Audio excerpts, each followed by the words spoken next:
بسم اللہ الرحمن الرحیم. جس طرح کہ رشید صاحب نے کہا کہ تعارف، اور میں اپنا تعارف آپ کو اینڈ پہ کرواؤں گا.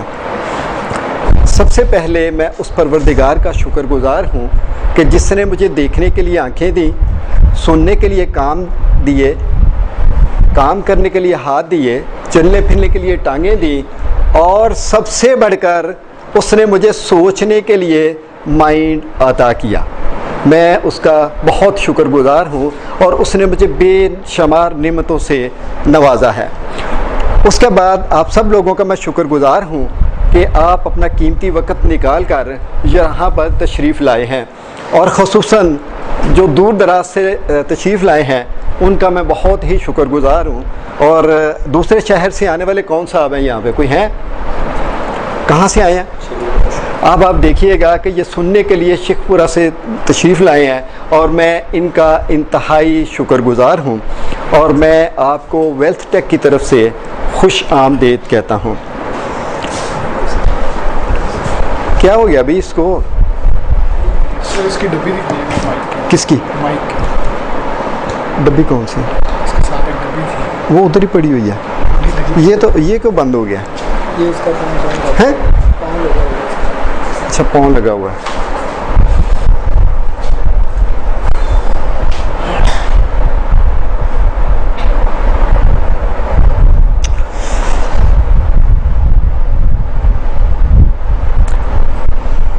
اب ہم اپنے آج کا جو ہماری گفتگو کا موضوع ہے کہ attract how to accomplish your desire with one sentence.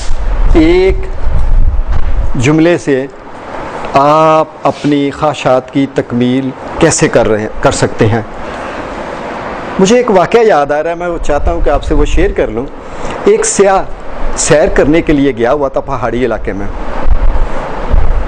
اور وہ دیکھتا ہے کہ ایک شاہین مرغیوں کے ساتھ گھوم رہا ہے، پھر رہا ہے، اور لیکن اڑ نہیں رہا.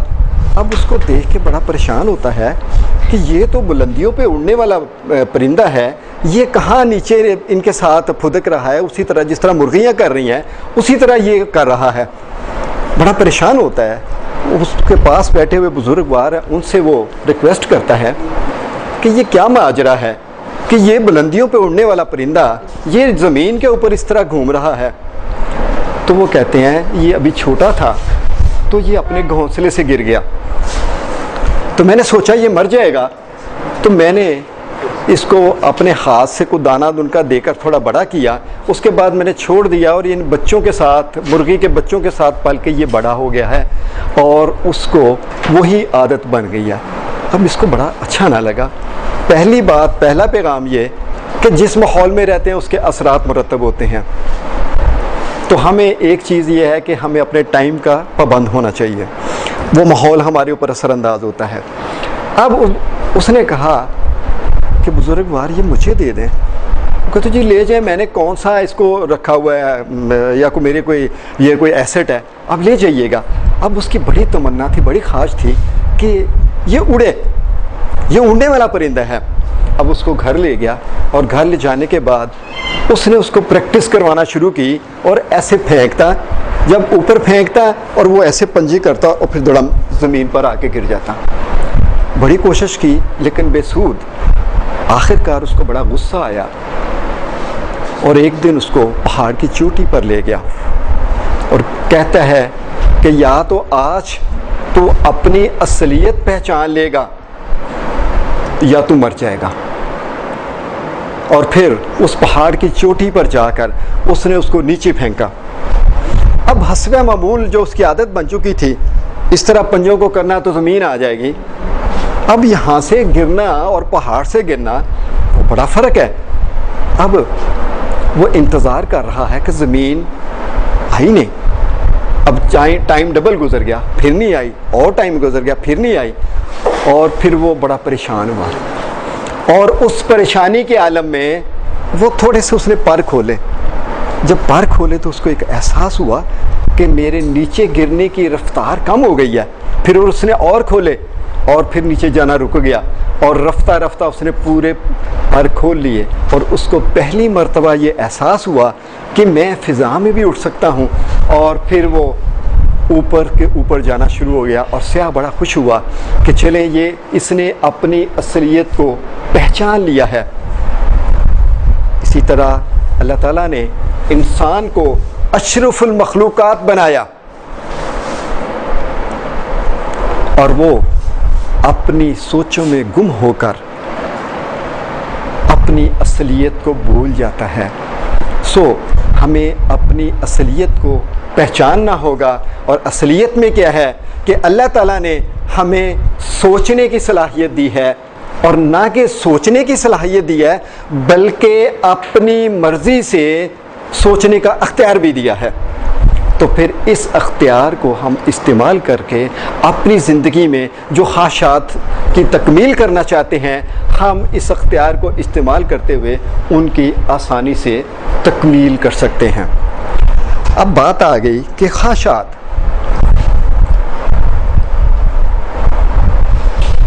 موضوع ہمارا یہ ہے accomplish your desire with one sentence. ایک جملے سے اپنی خواہشات کی تکمیل کیجیے. بظاہر تو اس وقت آپ کو لگ رہا ہوگا کہ یار یہ جملہ خالی ہے, اس جملے کے بولنے سے کیسے ممکن ہے کہ ہماری ڈیزائر کی تکمیل ہو سکے. تو ہم آپس میں شیئر کر رہے ہیں اس وقت, اس آئیڈیا کے اوپر ہم نے شیئر کرنا ہے. ممکن ہے کہ آپ کے پاس بھی بڑے بڑے اچھے آئیڈیاز ہوں. دیکھیں نا وہ مسکرا رہے ہیں, سہیب مسکرا رہے ہیں, ان کے پاس ضرور کوئی نہ کوئی اچھا آئیڈیا ہوگا جو یہ میرے ساتھ شیئر کریں گے. ہماری ڈیزائر, سب سے بڑی ڈیزائر کیا ہو سکتی ہے بھلا ہماری؟ کیا سب سے بڑی ڈیزائر ہماری میری رائے میں یہ ہے کہ ہم بینیفٹ چاہتے ہیں. اب وہ بھی بینیفٹ ہے, یعنی ہم فائدے حاصل کرنا چاہتے ہیں. جبلی طور پر, فطری طور پر ہمیں فائدے, صرف فائدے کے اوپر ہماری توجہ ہوتی ہے کہ ہمیں فائدہ ملے. ٹھیک ہے, اب کیا فائدہ ہو سکتا ہے؟ our desire to get benefits. یہ میری رائے ہے کہ ہم صرف ان پر توجہ دیتے ہیں کہ ہمیں بینیفٹ کہاں پہ مل رہا ہے. پہلا بینیفٹ ہم کیا چاہتے ہیں؟ Material benefit. پہلا ہم چاہتے ہیں کہ ہمیں مٹیریل بینیفٹ ملے, اور دوسرا ہم چاہتے ہیں کہ نان مٹیریل بینیفٹس ہمیں ملیں. اب اگر ہم اس میں جاتے ہیں مٹیریل بینیفٹ میں, تو سب سے پہلے مٹیریل بینیفٹ میں جو سر فہرست ہے وہ ہے روپیہ, پیسہ, مال و دولت. کہ ہمارے پاس روپیہ پیسہ ہو تاکہ ہم آسانی سے زندگی کو گزار سکیں. پھر ہمارے پاس کوئی اپنا گھر ہو, کوئی کار ہو, اور گھر میں بے شمار چیزیں ہوں, کوئی کوکنگ رینج ہو, کوئی مائکرو اوون ہو, کوئی فریج ہو, کوئی اے سی ہو, کوئی ٹی وی ہو, اور کھانے پینے کے لیے اچھی لباس ہو, کھانے پینے کے لیے اچھی چیزیں ہوں, خوراک ہو, لباس ہو. یہ تمام وہ چیزیں ہیں مٹیریل جو ہماری ڈیزائر ہوتی ہے کہ ہمارے پاس ہو. اب یہ ہے کہ سارے نان مٹیریل بینیفٹ, یہ ہماری ڈیپر ڈیزائر ہوتی ہے کہ ہمیں بینیفٹ ملیں. اور نان مٹیریل میں سب سے پہلے اگر کسی کو تجویز ہو تو وہ میرے ساتھ شیئر کر سکتا ہے. نان مٹیریل میں سب سے پہلے سکسیس ان دس ورلڈ, کہ اس دنیا میں کامیابی ہو. اور میں اپنی رائے کے مطابق یہ رکھتا ہوں کہ جو ہمیں اس دنیا میں کامیابی کے لیے سب سے پہلے ہمارے پاس علم ہونا چاہیے, تعلیم ہونی چاہیے, اور یہ سر فہرست ہے. جہاں پہ یہ کام آج ہم یہ لیکچر کا جو ہم نے کیا ہوا ہے, یہاں پہ کاروان علم کے نام پر کاروان علم فاؤنڈیشن, یہ طاہر اعجاز صاحب بیٹھے ہو, ذرا شکل دکھا دیجیے گا نا اپنی. یہ طاہر اعجاز صاحب ڈائریکٹر ہیں کاروان علم فاؤنڈیشن, جنہوں نے ہمیں یہاں پہ جگہ بھی آفر کی ہے. تو یہ تعلیم پھیلا رہے ہیں، ان بچوں کو تعلیم جن کے پاس پیسے نہیں ہوتے ان کی مدد کرتے ہیں، سب کچھ کرتے ہیں اس فاؤنڈیشن کو چلاتے ہوئے، اور میرا حال ہے کہ ہزاروں کی تعداد میں تعلیم حاصل کر چکے ہیں. ایسے ہی ہے جی؟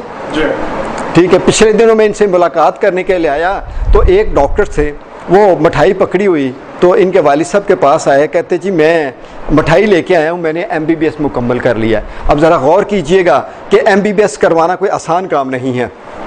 اس کے سارے اخراجات انہوں نے کیے اور فائنلی وہ پہنچ گیا ادھر. اب اس کا کام ہے کہ وہ اس کے لیے فاؤنڈیشن کے لیے کیا کرتا ہے، یہ اب اس کی ذمہ داری ہے. سو ان سکسیس ان دس ورلڈ میں، اس دنیوی کامیابی میں سر فہرست تعلیم کو رکھتا ہوں. کوئی اعلیٰ ڈگری حاصل کرنا، کوئی PhD کرنا، کوئی ماسٹر ڈگری کرنا، اور پھر کوئی پروفیشنل بننا، کوئی انجینئر بننا، کوئی ڈاکٹر بننا، کوئی وکیل بننا، اور پھر اس کے بعد کوئی MNA بننا، کوئی MPA بننا، کوئی منسٹر بننا، کوئی بزنس مین بننا، کوئی انڈسٹریلسٹ بننا، اینڈ سو آن. ہم کسی خاص چیز میں مہارت حاصل کرنا، یہ تمام چیزیں اس علم میں آئیں گی کہ بھئی ہم اپنے آپ کو اس دنیا میں یہ کامیابی چاہتے ہیں، اور یہ نان مٹیریل کامیابی ہو گئی. اب ہے تو بینیفٹ ہی، ہم بینیفٹ چاہتے ہیں فطری طور پر، جبلی طور پر، کہ ہمیں کوئی فائدہ ملے، ہم اس فائدے کے پیچھے ہوتے ہیں. تو یہ بھی ایک فائدہ ہے. لیکن وہ لوگ جو سمجھتے ہیں اس کو، پھر سکسیس ان ہیئر آفٹر، یعنی اخروی زندگی میں ہمیں کامیابی ملے، جس کے لیے جیسے کہ ہم بینگ اے مسلم ہمیں ایسے اعمال کرنے کی ضرورت ہے، ایسے افعال کرنے کی ضرورت ہے، ایسا کردار بنانے کی ضرورت ہے کہ یوم حساب میں ہمیں وہاں پہ نجات مل جائے اور ہمیں کامیابی حاصل ہو جائے. گو کہ یہ ڈیزائر ہے اگر تو شاید کہیں گہرائیوں میں دفن ہو یا کچھ لوگوں کے اوپر ہو، لیکن ڈیزائر تو اپنی جگہ پہ موجود ہے.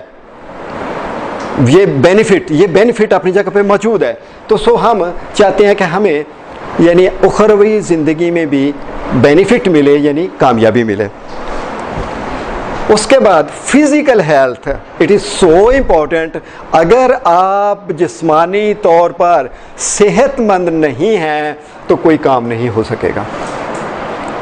اگر غور کیجیے گا کہ کس قدر ہمیں جبلی طور پر، ہم فطری طور پر، ہم ذرا بیماری ہو، کوئی بخار ہو، نزلہ ہو، زکام ہو، کھانسی ہو، بخار ہو، تو ہم امیجیٹلی کنسلٹنٹ کے پاس جاتے ہیں کہ اس کا کوئی حل ہو جائے. تو کیا ہے؟ ڈیپر ڈیزائر ہے صحت مند رہنے کی. ٹھیک ہے. اور پھر یہ ہے کہ کوئی ایسی سیریس بیماری ہو، کوئی دائمی مرض ہو، کوئی کسی کو شوگر ہے، کسی کو بلڈ پریشر ہے، کسی کو TB ہے، کوئی پھیپھڑے خرابی ہے، یا کوئی اس کے بعد کوئی ہیپاٹائٹس A B C جو کچھ بھی ہے، تو ہماری ڈیزائر ہوتی ہے کہ ہمیں ان سے یہ ہمیں نہ ہو، یعنی ہم یہ بینیفٹ چاہتے ہیں. اور اس کے بارے میں ایک بات ضرور کہتا ہوں کہ، اور میرا خیال ہے کہ آپ بھی اس میں شامل ہوں گے، کہ اے اللہ ہمیں جسمانی امراض سے محفوظ رکھنا. آمین کی آواز نہیں نکلی کوئی بھی آپ کے یہاں سے، یہ تو اتنی بلند آنی چاہیے تھی کہ چھاتی ہل جاتے. اور اس کے بعد یہ ہے کہ اللہ تعالیٰ ہمیں محفوظ رکھے، اور ہم میں سے اگر کوئی کسی مسئلے میں مبتلا ہے تو اللہ تعالیٰ اسے شفا عطا کرے اور اس کے شفا کے لیے بہتر اسباب بنا دے. سو اب یہ آ گئی فزیکل ہیلتھ کے بارے میں کہ ہمیں اس کی بھی ضرورت ہے، یہ بینیفٹ بھی ہم چاہتے ہیں. آگے جی مینٹل ہیلتھ، یعنی ہم ذہنی صحت. بظاہر یہ لفظ لگ رہا ہے ذہنی صحت، یہ ایک معمولی سی بات ہے، لیکن یہاں پہ ڈاکٹر ندیم پیرزادہ صاحب بیٹھے ہیں جو head of department psychology MU college ہیں، اور یہ بہتر طور پہ جانتے ہیں کہ یہ جو مینٹل ہیلتھ ہے یہ کس قدر امپورٹنٹ ہے. ذہنی صحت، بظاہر آدمی بڑا ہٹا کٹا نظر آئے گا، تندرست توانا نظر آئے گا، ایسے لگے گا جیسے اس کو کچھ بھی نہیں ہے، یہ بالکل ٹھیک ہے، یہ تندرست ہے، لیکن اندر سے یہ نفسیاتی امراض اس کو دیمک کی طرح کھاتے چلے جائیں گے. ایم آئی رائٹ جی ڈاکٹر صاحب؟ اور اس طرح کھاتے چلے جائیں گے کہ بس زندگی گزارنا مشکل ہوگا. مثال کے طور پر ڈپریشن ہے، ٹینشن ہے، انگزائٹی ہے، فیئر ہے، فوبیا ہے، پینک اٹیک ہے، لیک آف کانفیڈنس ہے، شائنس ہے، گریف ہے، گلٹ ہے، اینگر ہے اینڈ سو مینی، بہت ساری ایسی چیزیں ہیں کہ جن کو، ایسی امراض ہیں کہ جن سے ہم بچنا چاہتے ہیں. ہماری بڑی دلی تمنا ہوتی ہے، ہماری بڑی دلی خواہش ہوتی ہے کہ ہم ان سے محفوظ رہیں. اور اگر ایک معمولی سی بات کروں کہ ایک آدمی کو اگر سلیپ لیسنس ہے، بظاہر تو کچھ نہیں لگ رہا، لیکن اس کے معمول کی زندگی جو ہے وہ خراب ہو جاتی ہے، اس کی روٹین کے کام بھی اس کے لیے کرنے مشکل ہو جاتے ہیں. سو ہماری بڑی ڈیپر ڈیزائر ہوتی ہے کہ ہمیں یہ نان مٹیریل بینیفٹ، یعنی اس دنیا میں کامیابی اور پھر آخرت میں اخروی زندگی میں کامیابی، جسمانی صحت اور ذہنی صحت. تو میں اگر آپ سے پوچھوں اس کے علاوہ بھی کوئی ہمارا بینیفٹ لینے کا کوئی پہلو ہو سکتا ہے، کوئی شیئر کرے گا میرے ساتھ؟ کیا اس میں ساری چیزیں نہیں آ جائیں گی یا کچھ رہ جاتا ہے باقی؟ سو ہم بنیادی طور پر فائدہ چاہتے ہیں، لیکن ان تمام فائدوں کے حصول کے لیے، ان تمام فائدوں کے حصول کے لیے اگر میں آپ سے پوچھوں کیا کرنا چاہیے، اینی باڈی کچھ شیئر کرے گا میرے ساتھ؟ سو ان تمام خواہشات کی تکمیل کے لیے آپ کو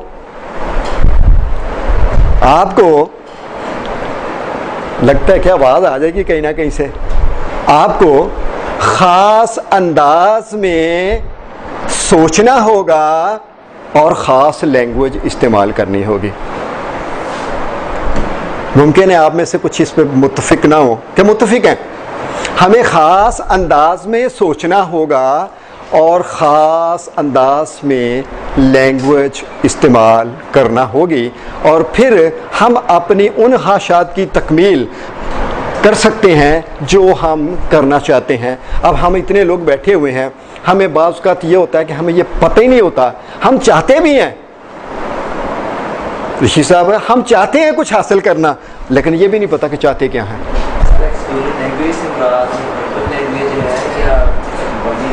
وربل لینگویج آپ اصل میں کافی چیزیں جانتے ہیں، لیکن آپ کو جواب دے دینا چاہیے تھا پہلے.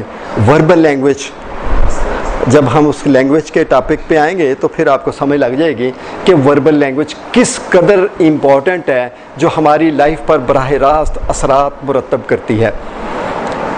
سو ہم چاہتے بھی ہیں کچھ، لیکن یہاں چاہنے پہ ایک میں اور بات واضح کرتا چلا جاؤں، ہم زیادہ تر اس پہ توجہ دیتے ہیں، ان چیزوں کو سوچتے ہیں جو ہم نہیں چاہ رہے ہوتے.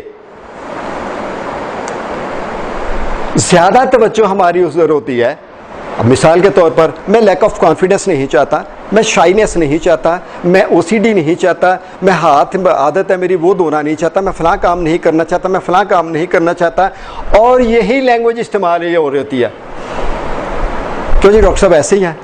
تو اس کا مطلب ہے کہ ہم بنیادی طور پر اس چیز پر فوکس کر رہے ہیں جو ہم نہیں چاہتے، اور ہمارے مائنڈ میں وہ نہیں ہوتا کہ جو ہم چاہتے ہیں. اور انشاءاللہ تعالی جب ہم اس کو اینڈ کریں گے تو آپ کو یہ پتہ ہوگا کہ آپ کیا چاہتے ہیں اور آپ نے کیا کرنا ہے. Welcome again, welcome. اور اب ٹیمپو نہیں ٹوٹے گا. تو ہماری جو ڈیزائر ہے وہ ہے بینیفٹ حاصل کرنا. تو what do you want specifically, خاص طور پہ آپ کیا چاہتے ہیں؟ ٹھیک ہے، یہ بڑی اہم بات ہے. ہم ہر روز، ذرا توجہ کر لیجئے گا، ہم ہر روز کامیاب لوگوں کی کہانیاں سنتے ہیں اور کہتے ہیں یار کتنا خوش نصیب ہے فلاں شخص، یار وہ تو مٹی کو ہاتھ لگائے تو سونا بن جاتی ہے. اور ایک ہم ہیں کہ دن رات محنت کرتے ہیں، انتھک کوشش کرتے ہیں، لیکن ہمیں کامیابی نہیں ملتی. لیکن یاد رکھیے گا ایک بات، اور بڑی اہم بات کرنے لگا ہوں، یاد رکھیے گا ایک بات، آپ کو برننگ ڈیزائر کی سوچ کا بیج ڈالنا ہوگا، اپنا احساس اور یقین کا پانی دینا ہوگا، اور پھر جا کے یہ پودا تیار ہوتا ہے.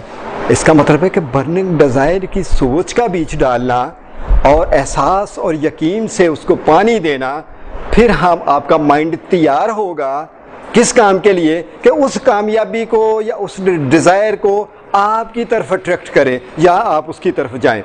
سو بنیاد نکلی کہ آپ نے برننگ ڈیزائر کی سوچ کا بیج ڈالنا ہوگا. اب یہ برننگ ڈیزائر یہ کیا ہوتی ہے؟ کوئی آدمی آپ میں سے شیئر کر سکتا ہے کہ یہ برننگ ڈیزائر کیا ہے؟ چلے میں ہی جواب دے دیتا ہوں اس بات کا بھی. آپ دینا چاہتے ہیں؟ جی دے دیجیے. گہرائی سے جو آپ کی خواہش ہے ہاں کرنا چاہتے ہیں ہاں دل کی اور جو اس کے لیے آپ ہر کچھ کر سکتے ہیں. شاباش شاباش، بہت اچھی بات کی انہوں نے، بہت اچھی. جو آپ کی دل کی گہرائیوں سے نکلے اور اس کے سامنے باقی تمام تر ڈیزائر جو ہیں وہ غیر اہم نظر آئیں. یہی کہنا چاہتے ہیں؟ مجھے آپ کی اس بات سے ایک مثال یا ایک بندے کا واقعہ یاد آ گیا ہے. ہمارے ہاں ایک گروہ ہے جو کہ پیری مریدی کا سلسلہ جہاں پہ بڑا ہوتا ہے، اور وہ مرید جو ہے وہ یعنی ہر بات پیر کی ماننے کو تیار ہوتا ہے کہ جو اس نے کہا وہی ٹھیک ہے. تو وہ مرید پیر صاحب کو کہتے ہیں پیر جی مجھے اتنی دیر ہوئی خدمت کرتے ہوئے اور مجھے کوئی ایسا طریقہ بتائیں کہ میں اگر اپنی ڈیزائر پوری کرنا چاہوں تو ایسے چٹکے میں پوری ہو. اور پیر صاحب لفٹ ہی نہیں کراتے، جیسے آپ کو پتہ ہے وہ ادھر منہ کر لیا ادھر کر لیا. ایک دن ایسا موقع آیا کہ پیر صاحب مہربان ہو گئے، کہتے چلو بیٹا آج آپ کو بتا ہی دیتے ہیں وہ راز کی بات ہے کہ کس طرح آپ نے ایسے کام کرنا ہے کہ آپ کی ڈیزائر کی تکمیل ہو جائے. اور مرید بڑا خوش ہوا، لو جی آج تو پیر صاحب بڑے مہربان ہو گئے ہیں میرے اوپر. کہتے یار ایسا نہ کرے کہ چلتے ہیں ذرا سیر و تفریح کرتے ہیں باہر، ذرا ٹھنڈی ٹھنڈی ہوا ہوگی، موج میلہ بھی کریں گے اور ساتھ آپ کو بتا بھی دیں گے. مرید کہتا جی چلے پیر صاحب، اور اندر بڑا خوش ہو رہا ہے کہ آج تو واقعی کوئی مہربانی ہونے والی ہے. وہ یہ ایک جھیل کے کنارے لے جاتے ہیں.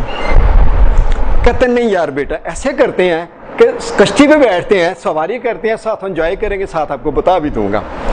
اب جب وہ مڈ آف دا پہنچتے ہیں جھیل کے تو پیر صاحب اس کو یہاں سے گلے سے پکڑتے ہیں، دڑم اس میں پھینک دیتے ہیں پانی میں. اب جب پانی میں پھینکتے ہیں غوطہ آتا ہے تو وہ کہہ رہا پیر جی بچا لو، پیر جی میں مر رہا ہوں، بچا لو بچا لو. پیر صاحب نے ایک اور غوطہ دے دیا اور آنکھیں باہر نکل آئیں. اب پیر جی مجھے بچا لو، بس مجھے بچا لو، بس اور کچھ نہیں چاہیے، بس مجھے بچا لو.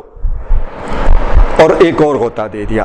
اب اس کی آنکھیں باہر، برا حال. کہتا پیر جی بس مجھے بچا لو، کوئی چیز نہیں مجھے چاہیے، صرف مجھے بچا لیں آپ. اس کے بعد پیر صاحب نے نکالا، کشتی میں بٹھایا، ذرا سانس بحال کی تو کہنے لگے بیٹا ذرا یہ بتاؤ اس وقت تمہارے لیے کون سی چیز اہم تھی جس کے سامنے تمام خواہشات آپ کی جو ہیں وہ کمتر ہو جائیں، غیر اہم ہو جائیں، معمولی ہو جائیں.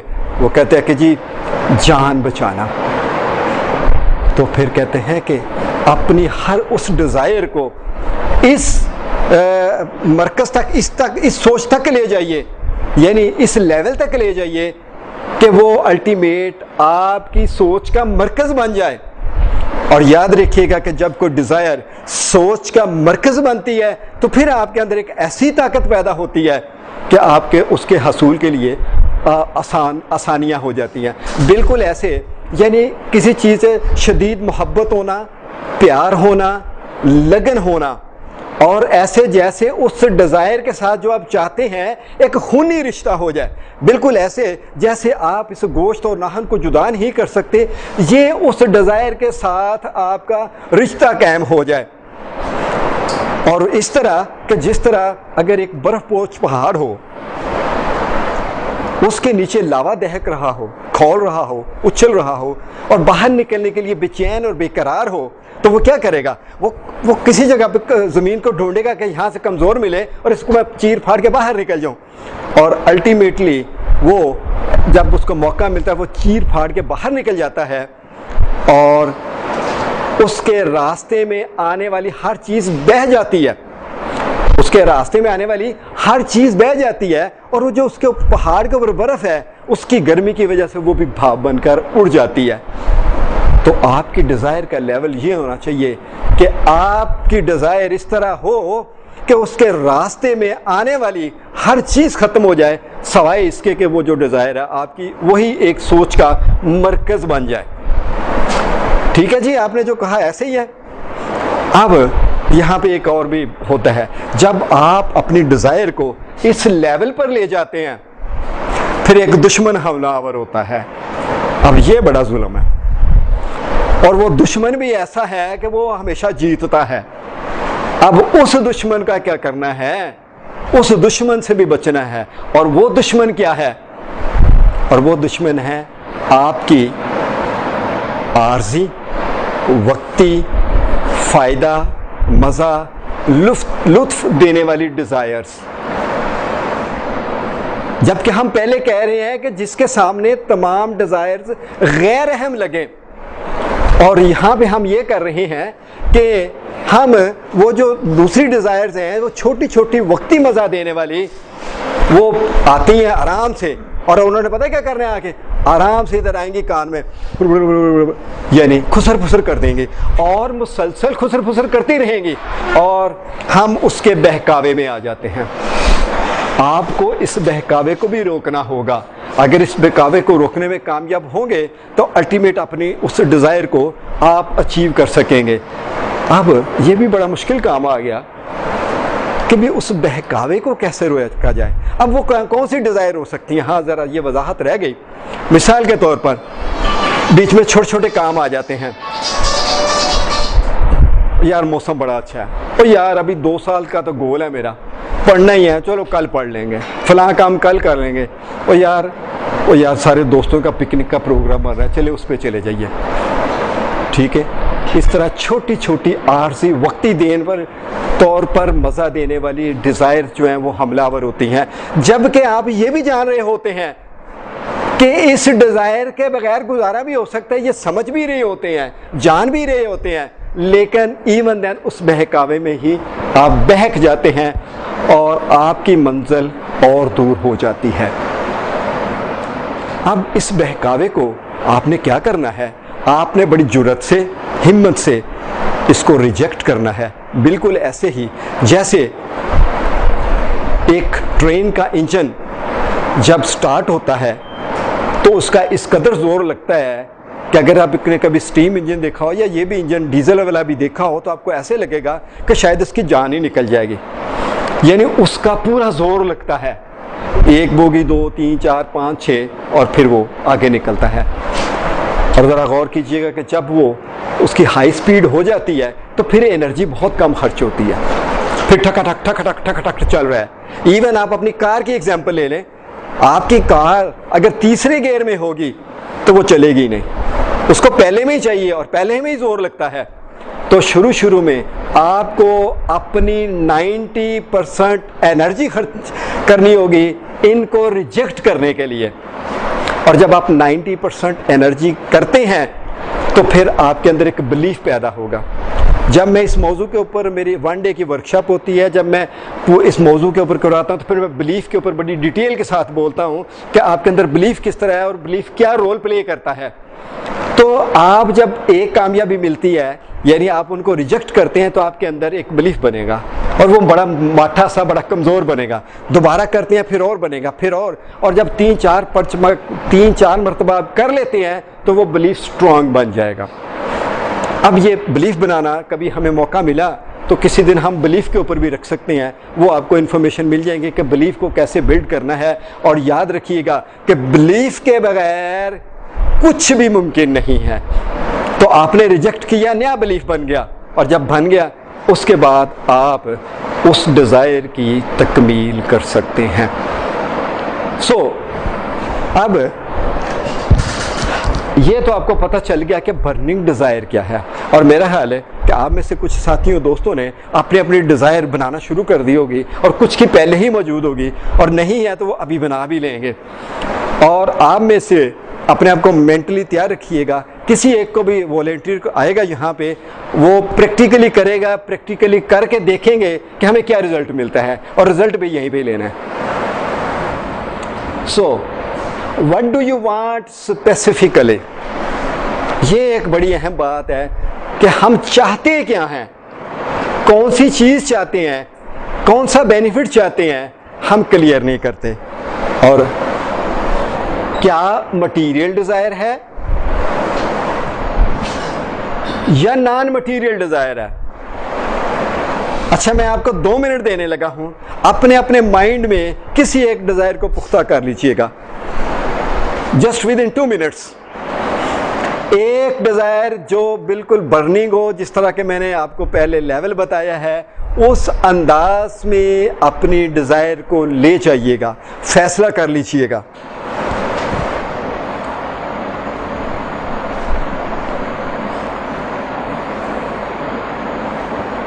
یہ وہ لاوا ہے جس کے بارے میں ذکر کیا. اچھا اب میرا خیال ہے آواز تو خیر گڑبڑ ہو گئی ہوئی ہے. یہ ایک چھوٹی سی مووی ہے, یہ اس کو ذرا غور سے دیکھیے گا, ایسے 1-1.5 منٹ کی ہوگی. یہ وہ برف پوش پہاڑ, اس کے نیچے سے لاوا بہے گا.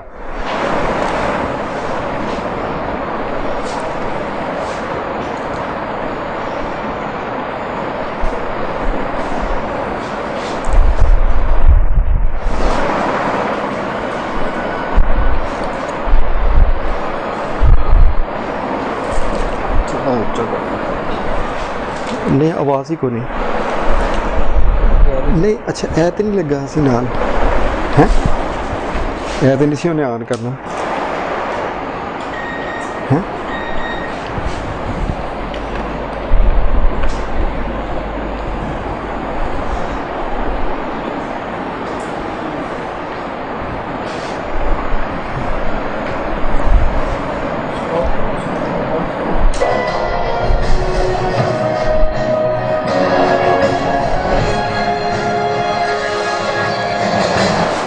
اب اس پہاڑ کا حال دیکھ لیجئے کہ جو برف پوش پہاڑ تھا وہ سٹیم بن کے اڑ گیا. کیا کبھی آپ نے اپنی زندگی میں ایسی ڈیزائر رکھی, کوئی گول بنایا؟ ماضی میں اگر میں آپ سے سوال کروں, آپ میں سے کسی نے بنایا اس طرح کا گول؟ اینی باڈی کوئی شیئر کرے گا کہ کسی نے گول بنایا اور اچیو کیا؟ اب آپ سب خاموش ہیں, اور اگر میں کسی ایک کو بھی بلاؤں یہاں پہ اور میں ثابت کر دوں گا کہ اس نے کیا ہوا بھی ہے یہ کام, لیکن فرق یہ ہے کہ اس نے ڈیلیبریٹلی نہیں کیا, نہ جانتے ہوئے اس کام کو کیا. سو ہم آگے بڑھتے ہیں تھوڑا سا. Power of a language. Farhan صاحب میرا خیال ہے آپ کو کوئی لطیفہ یاد آ رہا ہے, شیئر کرنا چاہتے ہیں؟ اینی باڈی کوئی جوک کو شیئر کرے گا؟ کوئی اچھا سا جوک تو سنا دے کوئی. میں نے نہیں شیئر کرنا کوئی بھی, یہ آپ ہی کریں گے. دیکھیے کہ میں اتنی دیر سے بول رہا ہوں یار, چھوٹی سی بات میں نے کی ہے. اگر سامنے آ جائیں گے تو اور اچھا ہوگا. شاباش. پہلے تو یہ اس کے لیے تالیاں یہ بتائیے گا کہ ہی سو کانفیڈنٹ, اللہ تعالیٰ اس کو کامیابی بھی دے. سو جوک اچھا سا ذرا. ایکچولی میں کل ایک بک ریڈ کر رہا تھا, craft of selling yourself. اس میں ایک جوک شیئر کیا انہوں نے, مجھے بہت اچھا لگا. اس میں ایک لیسن کے ساتھ سے شیئر کرتا ہوں. سونی کارپوریشن کے جو فاؤنڈر ہیں وہ اپنی آٹو بایوگرافی میں لکھتے ہیں کہ ایک دفعہ امریکن اینڈ جاپنیز ایک پارک میں سیر کر رہے تھے, چہل قدمی کر رہے تھے. امریکن جو تھا وہ امبیسڈر آیا تھا اس کے پاس, وہ گپ شپ کر رہے تھے, مسائل پہ ڈسکس کر رہے تھے.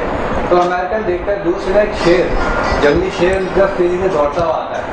تو جاپنیز کو جو توجہ اس کی طرف کرتا ہے کہ بھائی دیکھو شیر آ رہا ہے, کرتے ہیں ہماری طرف سے دوڑتے آ رہا ہے, اس کی نیت جو ہے ٹھیک نہیں لگی.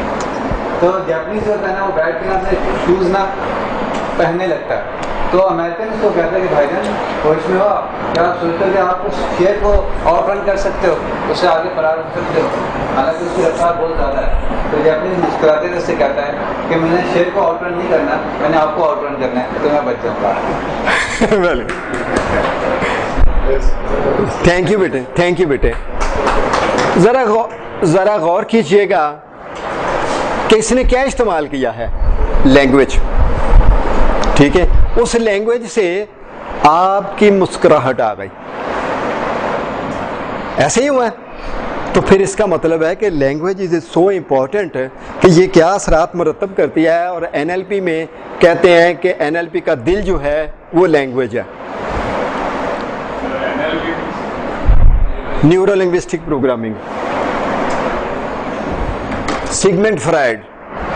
اب یہ کہتا ہے کہ ہم زبان کے ذریعے، لینگویج کے ذریعے کسی طالب علم کو تعلیم دے سکتے ہیں، اپنے سامعین کو، آڈینس کو ہم محظوظ کر سکتے ہیں، ہم کسی کو قائل کر سکتے ہیں، ہم دوسروں کو خوشیاں دے سکتے ہیں، دوسروں کو پریشان کر سکتے ہیں، خود کامیابیاں حاصل کر سکتے ہیں، خود ناکام بھی ہو سکتے ہیں۔ تو لینگویج کس قدر امپورٹنٹ ہے۔ اور پھر آگے چل کے اس نے ایک اور بات کہی، اور بڑی خوبصورت بات کہی، کہ زندگی میں تبدیلی کے لیے لینگویج ایک مؤثر ہتھیار ہے۔ اور NLP نیورو لنگوسٹک پروگرامنگ 2 قدم اور آگے بڑھے تو انہوں نے کہا کہ جی آپ کی وربل لینگویج اور نان وربل لینگویج دونوں ہی مؤثر ہیں، دونوں کریں گے تو زیادہ مؤثر ہے۔ اب یہاں پہ اس وقت وربل لینگویج کی بات ہو رہی ہے کہ لینگویج جو ہے یہ اثرات مرتب کرتی ہے۔ اب اس لینگویج سے مجھے ایک واقعہ یاد آ گیا ہے، ذرا پوری توجہ سے سنیے گا۔ ایک منگ بادشاہ تھا، منگ علاقہ چائنا کے پاس ہے کہیں، تو وہ شکار کرنے کے لیے جنگل میں گیا تو ایک جگہ پہ دیکھتا ہے ایک چھوٹی سی کٹیا ہے اور اس کے باہر ایک بڑا خوبصورت گھوڑا بندھا ہوا ہے۔ جب اس کی نظر پڑتی ہے، گھوڑے کا وہ شوقین ہوتا ہے، جس طرح ہمارے زرداری صاحب گھوڑے کے شوقین ہیں، انہوں نے وزیر اعظم ہاؤس میں بھی استبل بنوا دیا تھا، شاید آپ کے نوٹس میں ہے کہ نہیں ہے، جب بے نظیر ہوا کرتی تھی، تو بڑا شوقین تھا۔ اب اس بندے کے پاس گیا، کہتا جی یہ جتنی بھی اس کی قیمت ہے میں آپ کو دینے کے لیے تیار ہوں، یہ گھوڑا مجھے دے دیں۔ اب وہ کیا کہتا ہے؟ کہتا ہے جی یہ کوئی بکاؤ مال نہیں ہے، میں نے بیچنا ہی نہیں ہے، میں نے تو اپنے شوق کے لیے رکھا ہوا ہے۔ اب وہاں پہ بولی لگنی شروع ہو گئی، بادشاہ اور ملک کا بادشاہ ہے، وہ کہتا ہے کہ نہیں یار میں آپ کو اتنے پیسے دیتا ہوں، اتنے، حتیٰ کہ اس نے ایک اینڈ کے اوپر یہ کہہ دیا کہ میں آپ کو آدھی سلطنت دے دوں گا، مجھے گھوڑا دے دو، لیکن اس نے پھر بھی نہیں دیا۔ اب اللہ کا کرنا یہ ہوا، پھر سب گاؤں والے آ گئے، جب وہ چلا گیا بادشاہ، کہتے یار تو کتنا بد نصیب ہے کہ آپ کو آدھی سلطنت وہ دے رہا تھا اور آپ نے وہ نہیں لی، تم بادشاہ ہوتے، ہم رعایا ہوتے، تم بھی مزے کرتے، ہم بھی مزے کرتے۔ اب غور کیجئے گا، لفظ لینگویج بد نصیب ہو۔ اب وہ کیا کہتا ہے؟ کہتے یار یہ کیا ہے، ایک زندگی کا واقعہ ہے، اس میں بد نصیبی اور خوش نصیبی والی کون سی بات ہے؟ کوئی بد نصیبی والی بات نہیں ہے۔ ابھی تھوڑا وقت گزرتا ہے، کوئی مہینہ 1.5 مہینہ گزرتا ہے، اور جو گھوڑا ہے وہ جنگل میں بھاگ جاتا ہے، اور پھر سارے گاؤں والے اکٹھے ہو کر آ جاتے ہیں۔ کہتے ہیں یار کتنی بد نصیبی ہے کہ نہ تو آپ نے سلطنت لی اور نہ ہی آپ کے پاس گھوڑا رہا۔ اب پھر لینگویج بولی جا رہی ہے، اور وہ لینگویج بد نصیبی کس طریقے سے ہم بھی اپنی لائف میں ذرا آپ کیجئے گا کہ کس طرح ہم لینگویج کو استعمال کرتے ہیں۔ اب اللہ کا کرنا یہ ہوا کہ کچھ مہینہ 1.5 مہینہ گزرا تو وہ گھوڑا 11 جنگلی گھوڑے لے کر پھر آ گیا جنگل سے، اور اب جب لوگوں نے دیکھا کہ ہیں اس کے پاس 12 گھوڑے ہو گئے ہیں، اور وہ سارے اکٹھے ہو کے آ کے اس کو مبارکباد دیتے ہیں کہ تمہیں بہت مبارک ہو کہ تمہارے پاس 12 گھوڑے ہو گئے، تم کتنے خوش نصیب ہو۔ آپ دیکھیے گا لفظ آ گیا کتنے خوش نصیب ہو، پہلے کہہ رہے ہیں بد نصیب، خوش نصیب ہو۔ کہتے یار پھر وہی بات ہے کہ اس میں خوش نصیبی والی کون سی بات ہے؟ گھوڑا چلا گیا، گھوڑے آ گئے۔ اب ان 12 گھوڑوں میں سے جو 11 گھوڑے آئے، اس کا اکلوتا بیٹا تھا۔ اب وہ اکلوتا بیٹا کہتا ہے کہ میں ان گھوڑوں کو سدھاتا ہوں باری باری۔ ایک گھوڑے کے اوپر چڑھتا ہے، اس کے لگامیں کھینچتا ہے تو وہ گر جاتا ہے، اس کی ٹانگ ٹوٹ جاتی ہے۔ اب جب ٹانگ ٹوٹ جاتی ہے اور پھر سارے گاؤں والے اس کے پاس آ جاتے ہیں، یار کتنی بد نصیبی تیری کہ ایک ہی بیٹا اور اس کی بھی ٹانگ ٹوٹ گئی۔ اب وہ کیا کہتا ہے؟ کہتے یار اس میں بد نصیبی والی کون سی بات ہے، اور ٹانگ ٹوٹ گئی ہے تو وہ ٹھیک ہو جائے گی۔ پھر لینگویج ہے، آپ دیکھیے گا ایک ہی سین ہے، ایک ہی سین ہے، وہ کیا سوچ رہے ہیں، ان کی لینگویج کیا ہے، اسی سین کے اوپر اس بندے کی کیا لینگویج ہے۔ اب کچھ عرصہ گزرتا ہے تو